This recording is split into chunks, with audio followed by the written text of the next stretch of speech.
I stood in the wedding planner's office watching my sister Melissa's perfectly manicured fingers trace the edges of the Rosewood Estate brochure, the same venue I'd died trying to secure in my previous life. It's just, Melissa said, her voice trembling with practiced vulnerability. David and I fell in love with it the moment we saw it. I know you booked it first, Claire, but our wedding is in 3 months, and yours isn't until next spring. Surely you could find somewhere else. Our mother sat beside her, dabbing at dry eyes with a tissue. Claire, sweetheart, you've always been so understanding. Melissa's been dreaming of a fall wedding her entire life.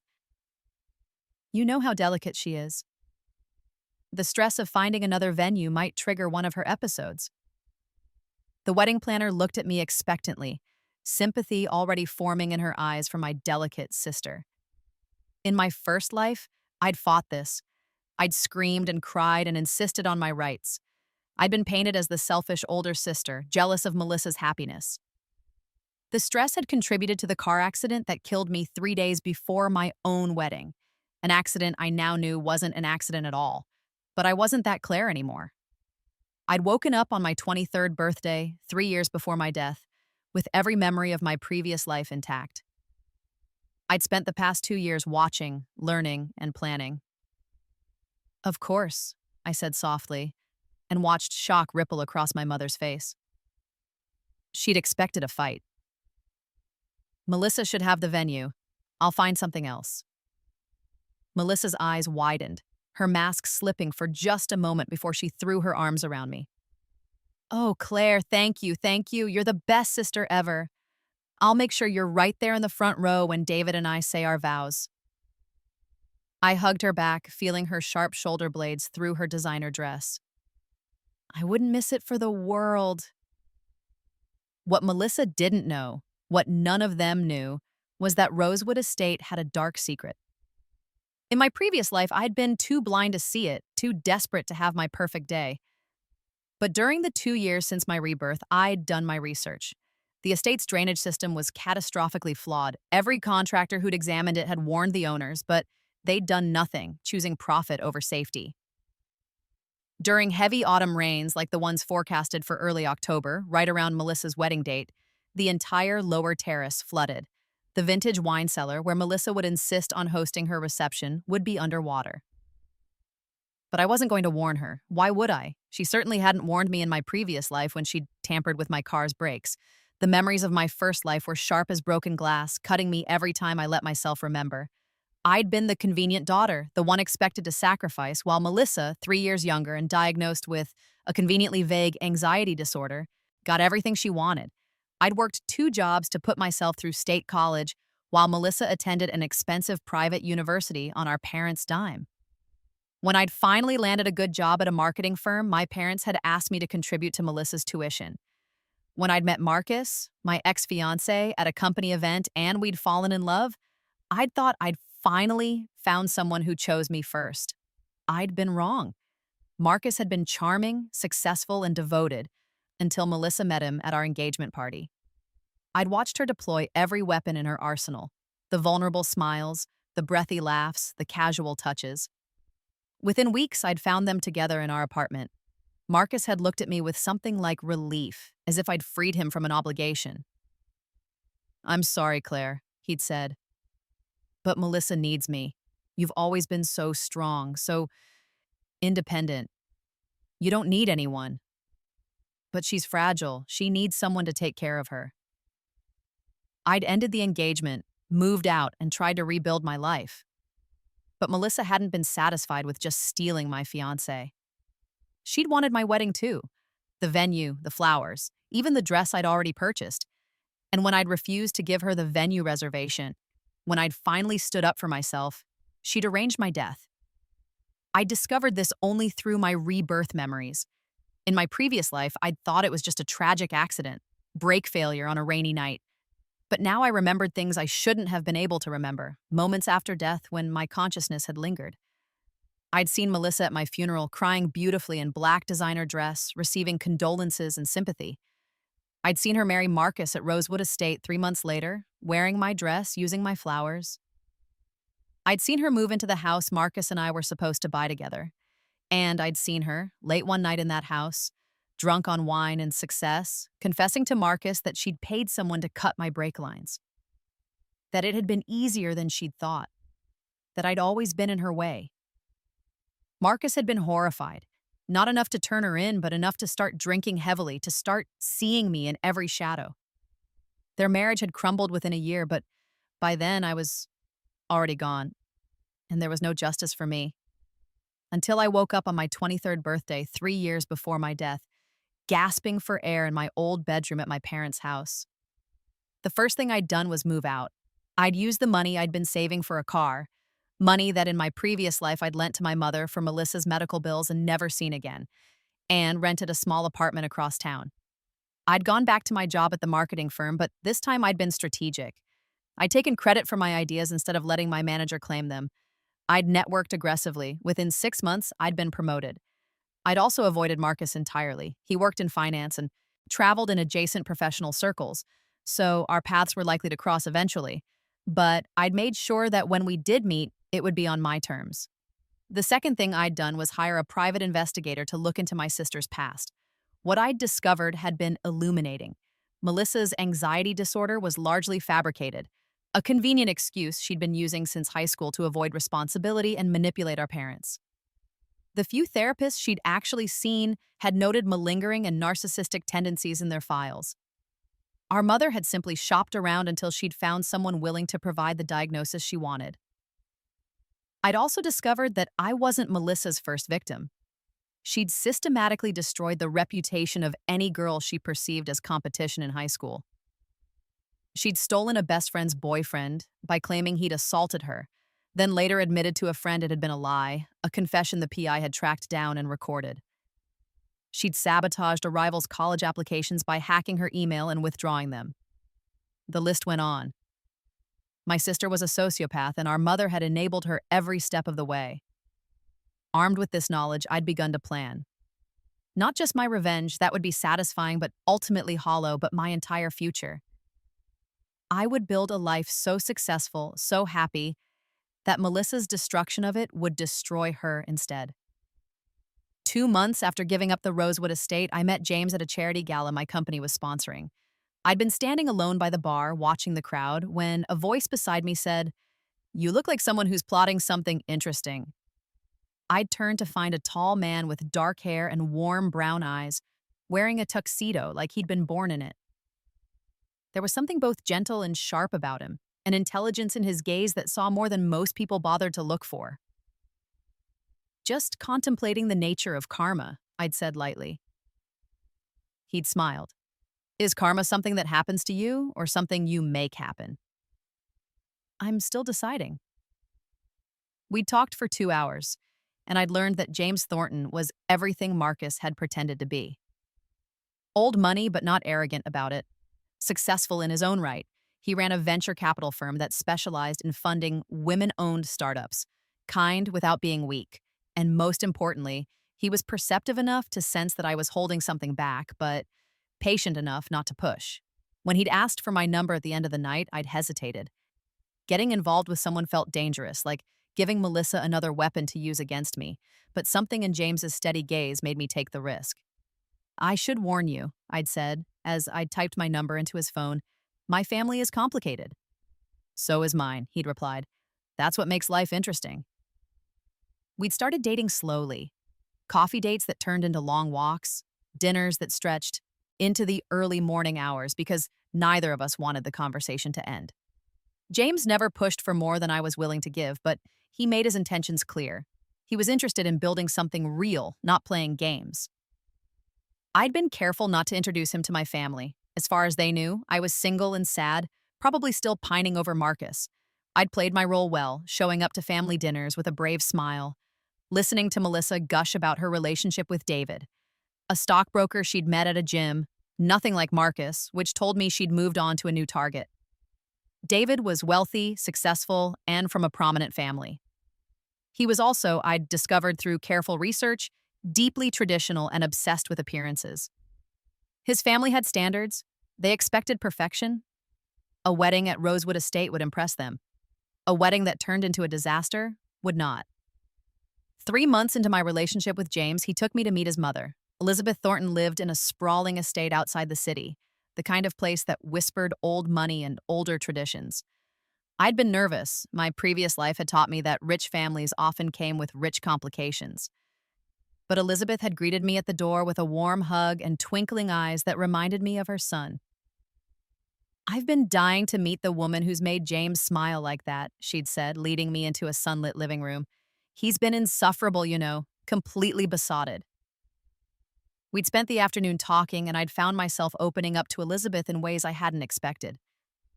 Not about my rebirth, I could never tell anyone that, but about my family, my struggles, my dreams. Elizabeth had listened with the kind of attention that made you feel truly heard. "You remind me of myself at your age," she'd said finally. "Determined to build something of your own, even when the people around you expected you to settle for less." As we'd been leaving, Elizabeth had pulled me aside. "James is my only child, and I've watched him date plenty of women who wanted what he could give them, not who he was. You're different. You see him, and he sees you. Whatever you're running from, whatever you're protecting yourself against, you don't have to do it alone anymore." I'd cried in the car on the way home, James holding my hand while I'd tried to explain that they were good tears, overwhelmed tears. He'd simply pulled over, held me, and told me he wasn't going anywhere. That night, I decided to tell him the partial truth. Not about my rebirth, that was too fantastical, too impossible, but about Melissa, about Marcus, about the pattern of abuse and manipulation that had defined my family dynamic. James had listened without interrupting, his jaw tightening as I'd revealed the depths of my sister's cruelty. When I'd finished, he'd said quietly, "She won't hurt you again. I promise you that." "I don't need you to save me," I'd said. "I need you to trust that I can save myself." "I do," he'd replied, but that doesn't mean you have to do it alone." Melissa's wedding invitation arrived in August, 2 months before the big day. It was elaborate, cream cardstock with gold embossing, my name written in elegant calligraphy, Claire Mitchell and guest. I'd smiled at that and guessed. Melissa still thought I was alone, still thought I was the sad, single older sister watching her happiness from the sidelines. I RSVP'd for 2. The next day, I'd called my mother to thank her for the invitation. "I'm bringing someone," I'd mentioned casually. "I hope that's okay." There'd been a pause. "A date? Claire, that's wonderful. Who is he?" "Just someone I've been seeing. Nothing serious." The lie came easily. Let her think I was grasping at companionship, bringing some casual boyfriend to avoid looking pathetic at my sister's wedding. "Well, I'm glad you're moving on," my mother had said, her voice warm with condescending approval. "You deserve to be happy too." The week before the wedding, Hurricane Patricia formed in the Atlantic. Meteorologists tracked it nervously as it churned toward the coast. It wasn't expected to make direct landfall near us, but the outer bands would bring heavy rain. Exactly as I'd known they would. I'd spent 2 years studying weather patterns, historical data, everything I could find about autumn storms in our region. I'd known this hurricane was coming. I'd known what it would do to Rosewood Estate's failing drainage system. Melissa called me 3 days before the wedding, panic sharp in her voice. "Claire, have you seen the weather forecast? They're saying heavy rain this weekend. Do you think we should postpone?" I'd carefully kept my tone supportive. "Postpone? Melissa, you've been planning this for months. David's entire family is flying in. You can't postpone now. Besides, the ceremony is indoors, right? And the estate has been hosting weddings for years. I'm sure they know how to handle a little rain." "You're right," she'd said, relief flooding her voice. "You're right. I'm just being anxious." God, I wish I had your strength, Claire. Nothing ever rattles you. Because I've died once already, I'd thought. Because I know what real catastrophe looks like, and rain at your wedding, isn't it? "You'll be beautiful," I'd told her. "It's your day. Nothing can ruin it." The morning of Melissa's wedding dawned gray and threatening.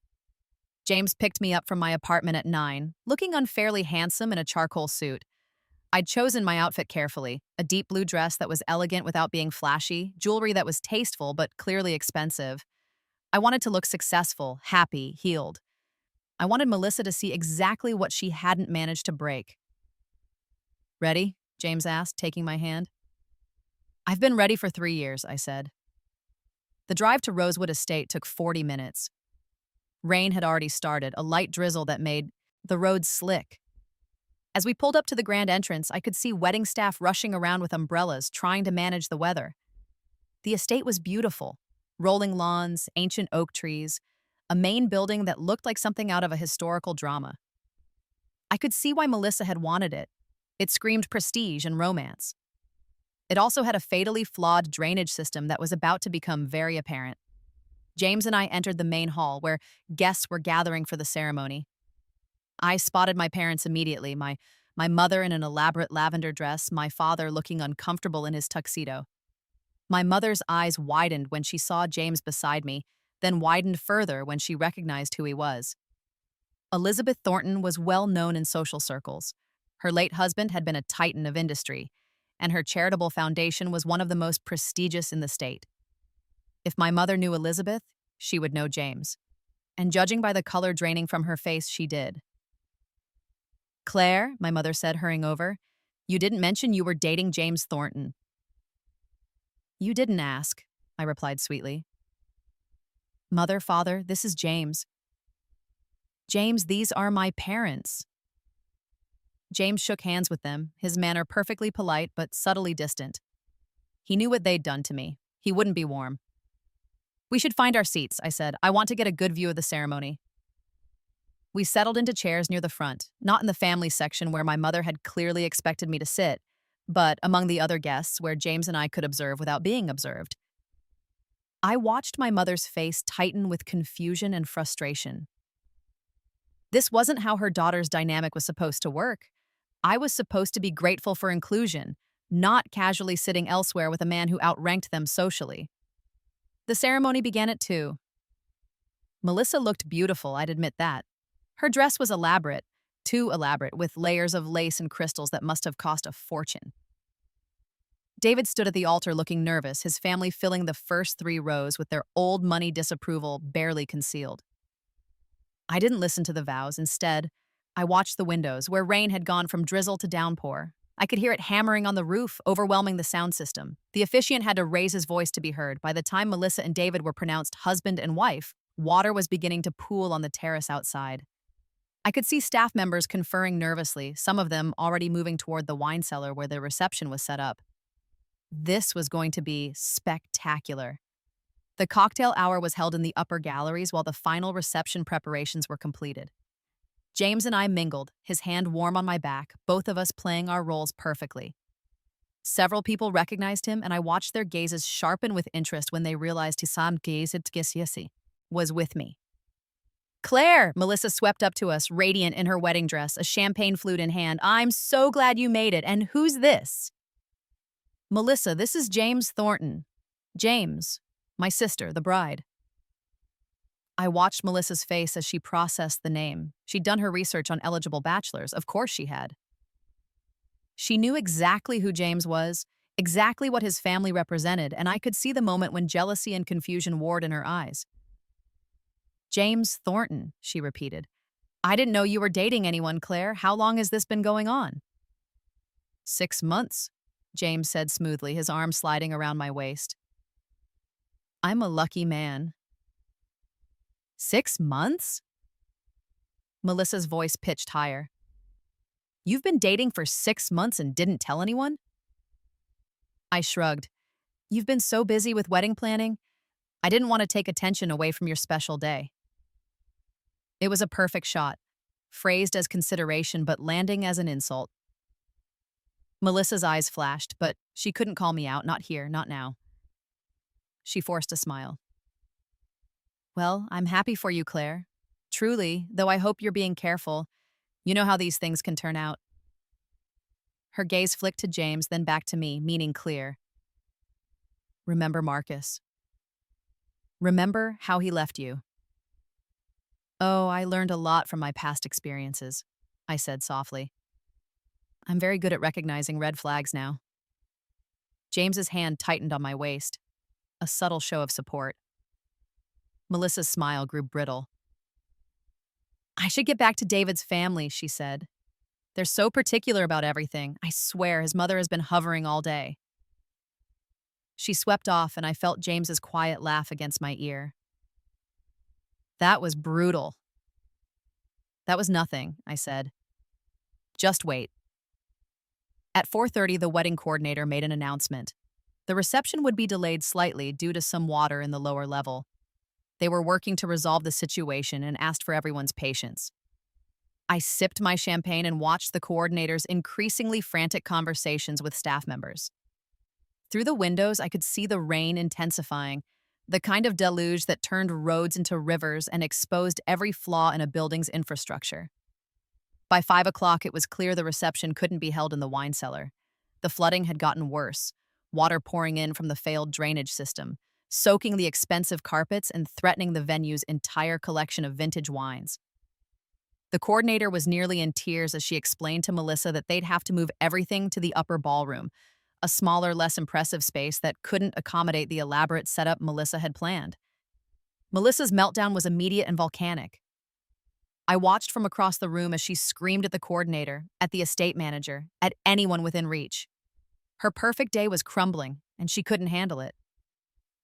David's mother watched with thinly veiled disgust, whispering to her husband behind a jeweled hand. The reception was eventually set up in the upper ballroom, but it was cramped and chaotic. Half the decorations were ruined by water damage.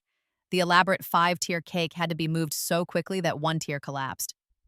The seating chart was meaningless now that there weren't enough tables, and guests clustered awkwardly trying to make the best of it. Melissa sat at the head table, her face a storm of rage and humiliation. David kept trying to calm her, but she brushed him off, her attention fixed on the disaster around her. This was supposed to be her triumph, her moment to prove she was better than me. Instead, it was a farce. I felt James's hand find mine under the table. You knew this would happen, he murmured. I knew there was a possibility, I said carefully. The estate has a history of flooding problems in heavy rain. Anyone who did their research would have known. But you didn't warn her. Would you have? I asked, meeting his eyes. If someone had tried to kill you, stolen everything you loved, and was now parading around in what was supposed to be your life, would you have warned them about a flooded basement?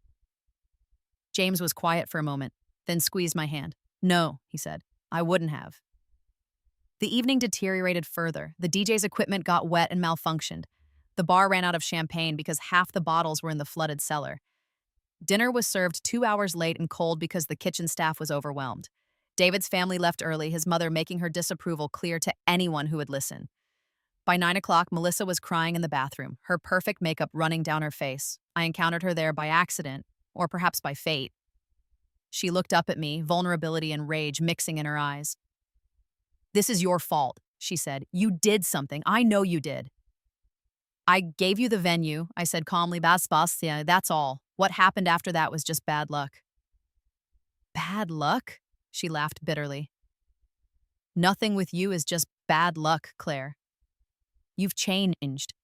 Ever since you moved out, ever since you started dating James fucking Thornton, you've been different. Like you know something I don't. I smiled at her in the mirror. Maybe I do. Is this because of Marcus? She demanded. Is that what this is about? You're still bitter about him? Marcus, I said thoughtfully. No, I'm not bitter about Marcus. In fact, I should thank you for that. You showed me exactly who he was before I made the mistake of marrying him. Melissa stared at me, confusion and suspicion warring in her expression. I could see her trying to work out the angle, trying to understand what game I was playing. But she couldn't, because she didn't know what I knew. She didn't know that I'd lived this before, that I'd died because of her, that I'd come back with every memory intact. I hope you and David are very happy, I said, touching up my own makeup. Though from the look on his mother's face, you'll have to work hard to win her over after tonight. I left her there, mascara stained and fuming, and returned to James. Ready to go? He asked. More than ready. We left the disaster of Melissa's reception and drove home through the rain. I felt lighter than I had in years. The first act of my revenge was complete. Not devastating, not cruel, but perfectly calibrated to cause maximum embarrassment and minimum traceable damage. Melissa's perfect day had been ruined, and there was no one to blame but bad luck and poor venue choice. And the best part? This was just the beginning. A month after Melissa's wedding, James proposed. We were at his mother's estate, the same place I'd met Elizabeth. It was a cool November evening, the trees bare and beautiful, the stars bright overhead. James had arranged a private dinner on the terrace, candles and soft music, and all the romance I'd thought I'd never have again. I know we've only been together for 7 months, James said, taking my hand across the table. But I also know I've never been more certain about anything in my life. Claire, you're brilliant and strong and kind, and you've survived things that would break most people. You see the world clearly, both its beauty and its darkness. You make me want to be better, do better, build something that matters. He got down on one knee, pulling out a ring that was somehow both elegant and understated, exactly what I would have chosen for myself. Will you marry me? He asked. Will you let me spend the rest of my life proving that you deserve to be chosen first? I thought about my previous life, about Marcus's lukewarm proposal, about how I'd always felt like a consolation prize. I thought about Melissa, about my mother, about everyone who'd made me feel less than. And then I looked at James, really looked at him, and saw someone who saw me, truly saw me, and chose me anyway. Yes, I said. 1,000 times, yes. Elizabeth, who'd been watching from inside, came out with champagne and tears in her eyes. I've been hoping for this, she said, hugging us both. Welcome to the family, Claire. We announced our engagement a week later at a small dinner party. My parents weren't invited, a pointed exclusion that they would definitely notice. Elizabeth had suggested we include them, but James and I had agreed. This was about starting our life together, not about maintaining pretenses with people who'd never valued me. The news spread quickly through our social circles. I knew Melissa would hear about it, probably from our mother, who would be hurt and confused about not being invited to the engagement party. I waited for the phone call, and it came 2 days later. Claire, my mother's voice was tight. I had to hear about your engagement from Carol Peterson at the grocery store. Do you know how embarrassing that was? I'm sorry you felt embarrassed, I said, not sorry at all. James and I wanted to keep it small. Small? You had a party with 50 people. His mother was there. His mother is lovely, I said. She's been very welcoming. There was a long silence, then. What's happening, Claire? You've been so distant lately. You barely come to family dinners. You didn't help Melissa with her wedding. And now you're engaged to one of the most eligible men in the state, and we have to hear about it secondhand? Maybe I'm just busy building my own life, I suggested. Your own life? My mother's voice rose. We're your family. Melissa has been so hurt by your behavior. She thinks you're jealous of her happiness with David. I laughed, couldn't help it. Jealous? Mother, have you seen David's mother? The woman looks at Melissa like she's a stain on the family name. The wedding was a disaster. David's been working 90-hour weeks to avoid going home, and Melissa's already complaining that he's not attentive enough. I'm not jealous. I'm relieved I'm not in her position. That's a horrible thing to say. It's the truth. But you've never been very interested in the truth when it comes to Melissa, have you? Another silence, this one shocked. I'd never spoken to my mother like this before, not in this life or the previous one. It felt powerful. I think you need to seriously consider what you're doing, my mother said finally. Family is everything, Claire. You can't just abandon us because you think you're too good for us now. I'm not abandoning anyone, I said. I'm just choosing to invest my time and energy in people who actually value me. If that doesn't include you, that's your choice, not mine. I hung up before she could respond. James found me on the balcony of my apartment, staring out at the city lights. That sounded intense, he said, wrapping his arms around me from behind. It was necessary, I said. For years, they've treated me like I'm the supporting character in Melissa's story. I'm done with that narrative. Good, James said, because you're the main character of our story, and I can't wait to see where it goes. We decided to get married in the spring, 6 months after the proposal. Not a long engagement, but we didn't need one. We both knew what we wanted. The wedding planning was everything my first wedding hadn't been. Elizabeth helped me find the perfect venue. Not Rosewood Estate with its drainage problems, but a historic mansion with gardens that bloomed year-round. We kept the guest list small, maybe 100 people, all of whom actually mattered to us. My parents were invited almost as an afterthought. They were my family, technically, even if they'd never acted like it. Melissa wasn't invited. My mother called, predictably outraged. "You can't not invite your own sister to your wedding." "I can and I did," I said calmly. "Melissa has made it clear over the years that she doesn't value our relationship except when it benefits her. I'm not interested in it. Having someone at my wedding who's only there to judge or compete. She's your sister. She's someone who stole my fiancé and made my life hell for years," I said. "That she shares my DNA doesn't obligate me to include her in my happiness." "You're being incredibly selfish." "No, Mother. I'm being incredibly clear about my boundaries. You're welcome to respect them or not attend the wedding yourself. Your choice." She came, of course. She couldn't afford not to.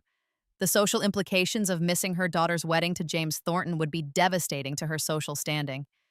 But she came unhappily, wearing black like she was attending a funeral, sitting stiff and uncomfortable while Elizabeth warmly greeted every guest.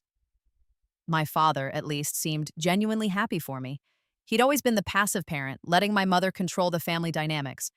But at the rehearsal dinner, he pulled me aside. "I'm proud of you, Claire," he said quietly. "I know I haven't said that enough over the years. I know your mother and I failed you in a lot of ways, especially when it came to Melissa. But I'm proud of the woman you've become. Strong, independent. You didn't need us to succeed, and I'm sorry we made you feel like you did." It was the closest thing to an apology I'd ever gotten from him, and it meant more than I wanted to admit. "Thank you, Dad." "James is a good man," he continued. "He looks at you the way I wish I'd looked at your mother more often. Like you're the most important thing in his world. Don't let anyone take that away from you." "I won't," I promised. The wedding day was perfect, sunny but not too hot, with a breeze that carried the scent of roses from the garden. I wore a dress that I'd chosen myself, simple and elegant, nothing like the elaborate gown I'd worn in my previous life. Elizabeth lent me her wedding veil, something blue and vintage and perfect. James cried when he saw me walking down the aisle, actually cried, tears streaming down his face, making no effort to hide them. "You're beautiful," he said when I reached him. "You're everything." Our vows were personal, not the generic promises from a book. I promised to be honest, to be brave, to choose him every day the way he'd chosen me. He promised to stand beside me, to face whatever came together, to never make me doubt my worth. When we kissed, the applause was thunderous. I looked out at the guests, at Elizabeth beaming with joy, at my father openly weeping, at our friends celebrating with genuine happiness. My mother sat rigid in her seat, clearly uncomfortable with being sidelined in her own family's narrative. But for the first time in my life, I didn't care what she thought. The reception was everything Melissa's hadn't been. The food was exquisite, the music was perfect, and the speeches were heartfelt without being saccharine. Elizabeth spoke about gaining a daughter she'd always wanted. My father stumbled through a toast that was more emotional than eloquent, but deeply sincere. James's business partner told stories that had everyone laughing until they cried. And when James and I had our first dance, I felt something I'd never felt in my previous life. Complete, uncomplicated joy. No reservations, no fears, no waiting for the other shoe to drop. Just happiness, pure and simple. Melissa tried to crash the reception. I was on the terrace, taking a moment alone to soak in the evening, when I heard her voice. "Did you think I wouldn't find out? Did you think you could get married and not even tell me?" I turned to find her standing there in a casual dress, her face flushed with anger. She must have driven straight from the city when she'd heard about the wedding, probably from one of our mother's guilt-laden phone calls. "You weren't invited," I said calmly. I'm your sister." "You're someone who's spent our entire lives trying to destroy anything good I had," I corrected. "Why would I want you at my wedding?" "Because of Marcus?" She laughed harshly. God, you're still hung up on that? Claire, he was a loser anyway. You should be thanking me. Marcus was a symptom, not the disease, I said. The disease is you, Melissa, your jealousy, your cruelty, your pathological need to take everything I have and make it yours. You're insane, she said, but I could see uncertainty in her eyes. Am I? Let's see. You sabotaged my college applications to make sure I ended up at a state school while you went private. You stole my boyfriend in high school and then spread rumors that I was obsessed with him. You convinced mom and dad to make me pay for your tuition while they paid for yours. You seduced Marcus and then moved into the life we were supposed to build together. You took my wedding venue. You've spent our entire lives trying to prove you're better than me by tearing me down. Each accusation landed like a physical blow. Melissa stepped back, her face pale. And the worst part? I continued, you're not even good at it. Your wedding was a disaster.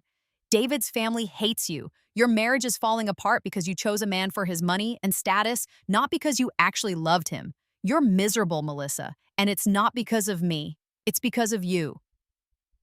Shut up, she said, but her voice was shaking. You don't know anything about my life. I know that David moved out 3 weeks ago, I said quietly. I know he's been staying at his mother's estate because he can't stand to be in the same house as you. I know his mother is pushing for an annulment because the marriage hasn't been consummated. Something about you always having a headache or being too stressed. Melissa's face went white.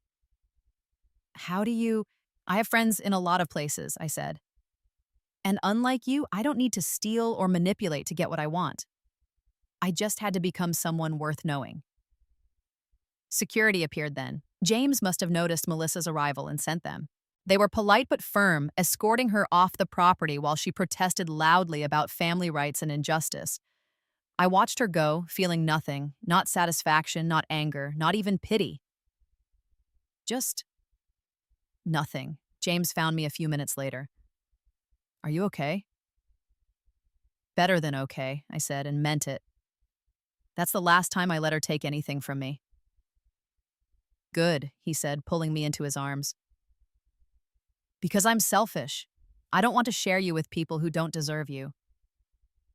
We danced under the stars, surrounded by people who loved us, and I finally understood what it meant to be chosen first. The months after the wedding were a revelation. Marriage to James was nothing like what I'd imagined marriage would be. Not a diminishment of myself to fit someone else's needs, but an expansion. We built a life together that honored both of our ambitions and dreams. I was promoted to senior director at my firm, leading a team of talented marketers on high-profile campaigns. James's venture capital firm continued to grow, and I often consulted on his pitches to women entrepreneurs, lending my expertise to help them succeed. We bought a house together, not the one Marcus and I had picked out in my previous life, but a better one, a historic brownstone that we renovated ourselves, choosing every detail together. Elizabeth became the mother figure I'd never had, teaching me about art and culture, including me in her charitable foundation work, treating me like the daughter she'd always wanted.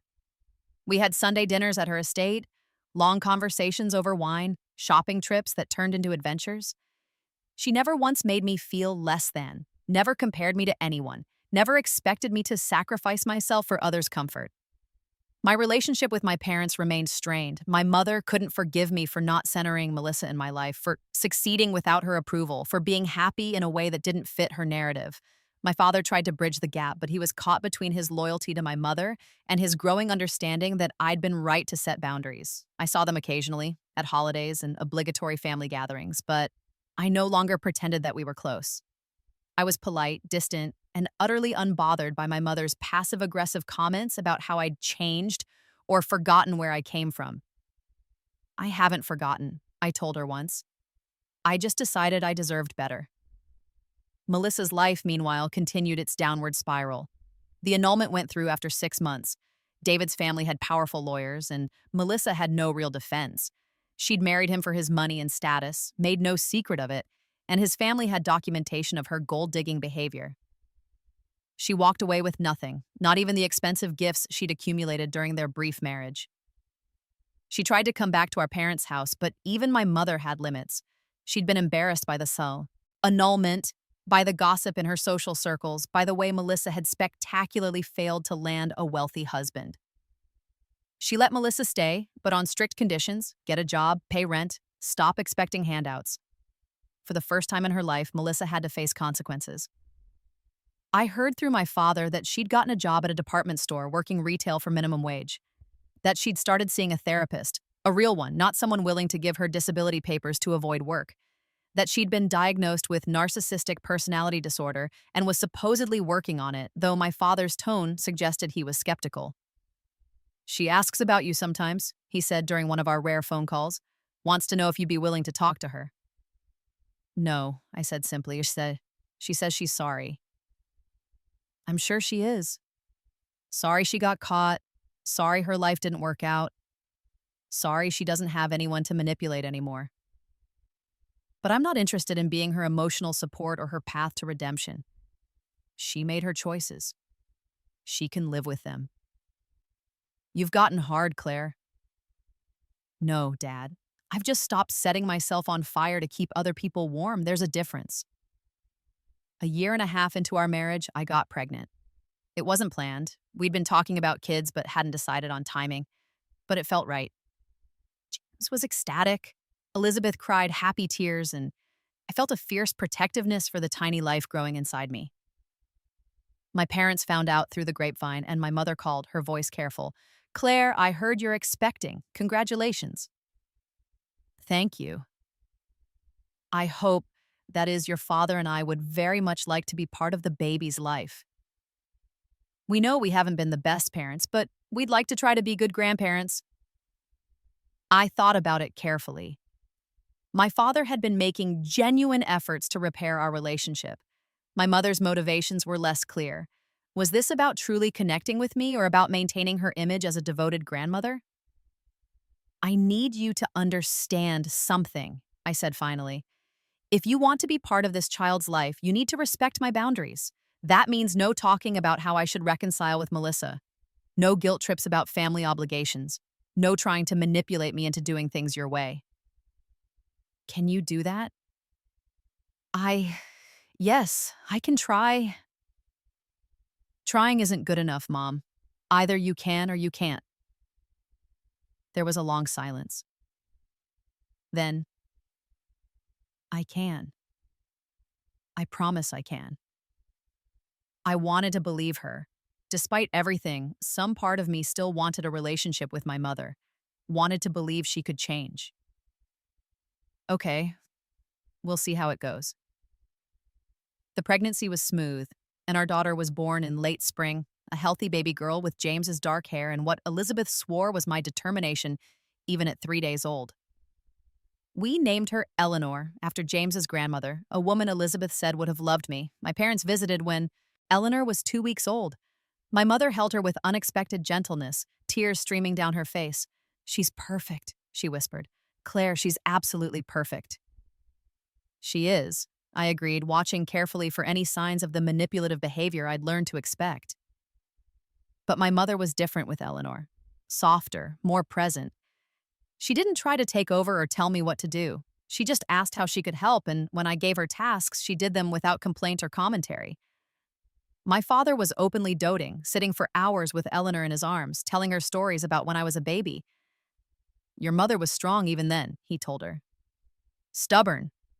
Wouldn't sleep unless she was ready, made her own decisions from day one." It was the first time I could remember him being proud of those qualities rather than treating them as problems to be managed. Melissa didn't reach out. I didn't expect her to. We existed in separate worlds now, connected by biology but nothing else. 2 years after Eleanor's birth, Elizabeth passed away suddenly, a stroke that took her in her sleep, peacefully and without pain. James was devastated. So was I. Elizabeth had been the mother I'd always deserved, the one who'd seen me clearly and loved what she saw. At her funeral, I gave the eulogy. I talked about her generosity, her wisdom, her unshakable belief in people's potential for growth. I talked about how she'd welcomed me into her family without hesitation, how she'd shown me what unconditional love looked like. Elizabeth taught me that family isn't just about blood, I said, looking out at the crowded church. It's about choosing to show up for each other day after day. It's about seeing people's flaws and loving them anyway. It's about building something bigger than yourself. She did that for me, and I'll spend the rest of my life trying to do the same for others. After the funeral, my mother pulled me aside. That was beautiful, she said quietly. And it was also a reminder of what I didn't give you. I'm sorry, Claire. For all of it. For favoring Melissa. For not protecting you. For not seeing you clearly. I know it's too late to fix everything, but I want you to know that I see it now. I see what I did wrong. It wasn't a full accounting, wasn't everything I deserved to hear, but it was something, more than I'd ever expected to get. Thank you, I said. That means something. I know I can't be Elizabeth, she continued. I know I can't replace what you had with her, but I'd like to try to be a better mother going forward, if you'll let me. I looked at her, really looked at her, and saw something I'd never seen before, genuine remorse. Not performative, not manipulative, but real. Okay, I said. We can try. 5 years into our marriage, James and I stood in the backyard of our home watching Eleanor chase fireflies in the gathering dusk. She was 3 now, fierce and funny and completely herself. We'd had a son the year before, Thomas, who slept peacefully in my arms. Do you ever think about the other timeline? James asked quietly. He didn't know about my rebirth. I'd never told him, couldn't tell him. But he knew about Marcus, about Melissa, about the life I'd almost had. Sometimes, I admitted, but not with regret. Everything that happened made me who I am. It taught me to recognize my worth. It brought me to you. I'm glad it did, he said, wrapping his arm around my shoulders. Though I wish you hadn't had to suffer to get here. Maybe that's just how it works, I said. Maybe we have to lose ourselves once before we can really find ourselves. Eleanor ran up to us, her hands cupped around a captured firefly. Look, Mama. Look what I caught. That's beautiful, sweetheart. Now let it go. But I want to keep it. I know, but it won't be beautiful if you keep it trapped. It needs to be free to shine. Eleanor opened her hands reluctantly, and we watched the firefly float away, its light pulsing in the darkness. She looked up at me, her face thoughtful. Did you let something go once, Mama? I did, I said. I let go of people who didn't see my light. And once I did, I found people who did. James squeezed my shoulder. Eleanor grabbed my free hand. Thomas slept on, peaceful and trusting. And I thought about my previous life, about Claire who'd died in a car crash engineered by her sister, Claire who'd never gotten to experience this love, this peace, this sense of finally being exactly where she belonged. I'd let Melissa take the wedding venue, just like the title of my story suggested. But what the title didn't say was that by letting her have what she wanted, I'd freed myself to find what I needed. Not revenge, though that had been satisfying, but something better, a life built on my own terms, with people who chose me first, always. Melissa had wanted my venue, my fiancé, my place in the family hierarchy. She'd wanted to win the competition she'd created between us. But she'd never understood that the real prize wasn't the venue or the man or the validation from parents who didn't know how to value us. The real prize was freedom. Freedom to choose differently. Freedom to build differently. Freedom to be chosen by someone who saw you clearly and loved what they saw. I'd let her have the venue, and in doing so, I'd won everything. 7 years after my rebirth, I sat in my home office reviewing contracts for a business deal. My firm had just acquired a smaller competitor, and I was leading the integration team. It was challenging, exciting work that used all my skills and pushed me to grow. My phone rang, an unknown number. I almost didn't answer, but something made me pick up. Claire? The voice was tentative, uncertain. It's Melissa. I'd known this call would come eventually. 7 years was a long time to maintain silence, especially for someone like Melissa who couldn't stand being ignored. Melissa, I said, neutrally. I wasn't sure you'd answer. I almost didn't. A long pause, then. I'm calling because I owe you an apology. a real one. Not because I want something from you or because I think it'll fix anything, but because you deserve to hear it. I waited, saying nothing. I was cruel to you, she continued, her voice shaking slightly. For years, I was unspeakably cruel. I told myself I was just competitive, just trying to survive in a family that pitted us against each other. But that's not true. Mom and Dad played favorites, yes, but I weaponized that. I took their dysfunction and used it to justify hurting you. I stole Marcus not because I loved him. I didn't. And the guilt of that ate him alive until he couldn't stand to look at me, but because I couldn't stand to see you happy when I wasn't. Why are you telling me this? I asked. Because my therapist says I need to make amends. Because I've spent 5 years in intensive therapy working on my narcissistic personality disorder, and part of that is acknowledging the harm I've done. Because you were my sister, and I destroyed that relationship for reasons that seem incomprehensible to me now. Okay, I said. I hear your apology. That's it? Just okay? What do you want me to say, Melissa? That I forgive you? That we can start over and be sisters again? I No, I guess not. I know I don't deserve that. You're right, you don't. I kept my voice flat, unemotional. I'm glad you're in therapy. I'm glad you're working on yourself. But that doesn't obligate me to let you back into my life. You spent 25 years treating me like an obstacle to overcome rather than a person. You stole from me, sabotaged me, and in my darkest moments, you made me feel like I deserved it. I've built a life without you in it, and it's a good life. I don't want to risk that. I understand, she said quietly. I do, but can I ask you one thing? What? Are you happy? It was the first question she'd ever asked me that seemed genuinely about me rather than about her. Yes, I said. I'm very happy. Good, she said. And to my surprise, she sounded like she meant it. That's good. You always deserved to be happy, Claire. I know I never acted like it, but somewhere deep down, I think I always knew you were better than me.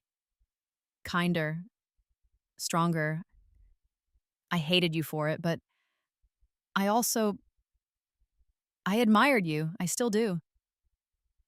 Melissa, I'm not asking for anything, she interrupted. I'm not asking to be part of your life or to meet your kids or to come to family gatherings. I just wanted you to know that I see what I did and I'm sorry. That's all. She hung up before I could respond. I sat there for a long time, holding the phone, processing. Part of me wanted to dismiss the call as another manipulation, another play for sympathy. But I'd heard something in Melissa's voice I'd never heard before. Genuine remorse. Not the performative kind she'd used to get what she wanted from our parents, but real, painful acknowledgement of her actions. It didn't change anything. I wasn't going to suddenly welcome her back into my life, wasn't going to let her near my children or my happiness. But maybe it meant that my complete cutoff had worked. Maybe deprived of supply, deprived of victims, forced to face herself in therapy, Melissa had actually started to change. I hoped so. Not for my sake. I didn't need her redemption, but for hers. Because living as she had lived, being who she had been, couldn't have brought her any real happiness. And despite everything, I didn't wish eternal misery on her. I just wished it somewhere else, somewhere far from me and mine. 10 years after my rebirth, James and I renewed our vows. It wasn't because our marriage needed renewal. If anything, it had only grown stronger. But because we wanted to celebrate a decade of choosing each other, of building something real and lasting. We did it at our home, in the garden we'd cultivated together, with Eleanor and Thomas as our attendants. My parents were there, our relationship cautiously healing. They'd never be the parents I deserved as a child, but they'd become decent grandparents. And my mother had made genuine efforts to support me without trying to control me. We invited a small group of close friends, people who'd witnessed our journey and celebrated our happiness without reservation. As James and I stood under the arbor we'd built together, renewing promises we'd never broken, I looked around at the life I'd created. Eleanor, 8 now, fierce and confident, who I was raising to never doubt her worth. Thomas, 5, gentle and thoughtful, who James was teaching that strength came in many forms. My father, openly weeping, finally understanding what it meant to truly see your daughter. My mother, smiling genuinely, having learned, painfully and late, that love wasn't about control. And James, my partner in every sense of the word, who had chosen me first and kept choosing me every single day. This was victory. Not the petty satisfaction of watching Melissa's wedding flood, though I wouldn't lie and say I hadn't enjoyed that. Not the public vindication of marrying well and living better, though that had been satisfying. But this, a life built on honesty, respect, and genuine love. A family I'd created rather than inherited. Happiness I'd earned through clear boundaries and wise choices. Melissa was somewhere out there, living her own life, hopefully working on being better. I didn't think about her often anymore. She'd become someone I used to know, a cautionary tale I'd tell Eleanor someday, about the importance of surrounding yourself with people who wanted you to thrive. After the ceremony, as the sun set and our friends celebrated around us, James pulled me close. 10 years down, forever to go? Forever, I agreed, though I think this time around is going to be much better than the first. He didn't know what I meant, couldn't know about the life I'd lived and lost before this one. But he smiled anyway, trusting, and kissed me as the fireflies began to emerge, their lights dancing in the gathering dark like tiny celebrations. I'd been reborn with a terrible gift, knowledge of my own death, memory of betrayal, understanding of just how cruel the people who should love you most could be. But I'd taken that gift and used it to build something beautiful. Not through elaborate revenge or destructive plots, but through the simple, radical act of choosing myself first. I'd let Melissa take the wedding venue, and in doing so, I'd found my way to a wedding that mattered, a marriage that lasted, a life that was truly mine. Sometimes the best revenge isn't revenge at all. Sometimes it's just living well, loving deeply, and refusing to let the people who tried to break you define your story. I'd learned that lesson twice now. This time, it would stick.